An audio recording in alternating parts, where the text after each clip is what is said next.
anything that can go wrong will go wrong. Murphy's Law. And that's something I resonate quite strongly with, especially in moments like today. And I'm not saying I agree with that, but I think you shouldn't let your losses define you. You shouldn't let what's out of your control define you. And in terms of today, it was in my control. I chose to press snooze on that alarm clock at 8 a.m. and go back to sleep for another 3 hours. In that moment, I chose comfort over discomfort, which sacrifices long-term progress. So it was a rough start to the day, waking up late, something I'd planned to do, which would benefit me in the long run. I put off completely. But I didn't let that loss define me. I then proceeded to do 4 or 5 hours work towards my school exams, which isn't the most interesting thing, but I got it done. I noticed a lot of my focus on things I wasn't too invested in. Like, there's always something in your life you don't want to do it, but you just have to. There's no choice, you have to do it. I found my focus and investment memory in that just so poor. I need to really work on still locking in for the unavoidable things and not just doing the bare minimum. So that's definitely something I need to work on. And then after I did 2 or 3 hours work, I watched a movie, which definitely not one of my proudest moments. It could be worse. I could have been scrolling TikTok, so I guess it's a better substitute, but it's still a damaging one. It's still a cheap source of dopamine, not as damaging as scrolling. And I did gain a lot from the movie. I watched Interstellar.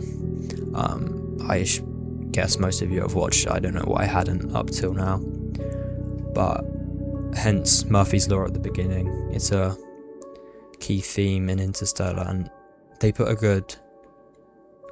they have a good take on it. I think Cooper says, instead of anything that can go wrong will go wrong, anything that can happen will happen.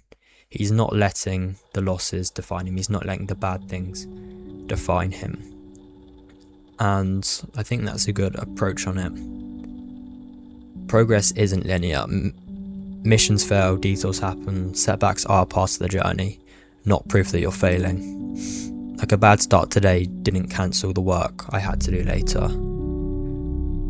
And short-term pain versus long-term purpose is another main takeaway I took from the movie. Staying would ease the pain now, but leaving serves a bigger purpose later. In terms of the film, Cooper leaving to go to space, or in terms of me, sleeping feels good in the moment, but it costs long-term progress. And being accountable does mean disappointing people sometimes. Murph doesn't understand the decision at the time for Cooper to go, but Cooper accepts being misunderstood. So in terms of my life, maybe yours if you can relate to this, self-improvement means disappointing yourself today, so future you isn't disappointed forever. And coming back to the Murphy's Law thing in particular, life will never give you a perfect day. You wake up late, focus drops, energy fades, plans break. But discipline is built for bad days, not good ones. Motivation is for good ones. Motivation is temporary, discipline is permanent. Anyone can work when everything goes right, when the conditions are perfect. Anyone can do the work then, because there's no resistance to do it. But real discipline is showing up despite the friction, and I think that's something I really resonate with. And I'm trying to enforce into my subconscious. And I was thinking, if you only show up on perfect days, you'll never be consistent. And that's something I really resonate with. Not every day is a perfect day. No one's going to have 365 perfect days a year. Maybe you have 20 if you're lucky, I don't know.